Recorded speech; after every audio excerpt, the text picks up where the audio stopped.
Hey everyone, this is Tim from YourSixStudios. Today in this video, I'm going to show you how to change your PSN email address on your PlayStation 5 Pro.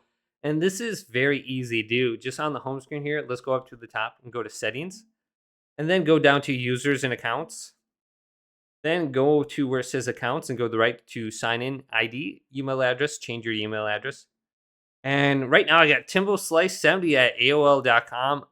I don't remember making this at all, so I'm going to go and just change it. So I'm going to delete this all and then type in something new like TimboSlice70 at not AOL.com, maybe gmail.com this time.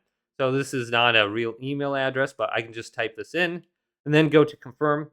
And it's going to send you an automated email address that's going to allow you to change your email on your PS account. So just go through that process after you hit confirm, go to that email address, whatever it is now, and you can go ahead and verify it. And then you should be able to switch it on over now.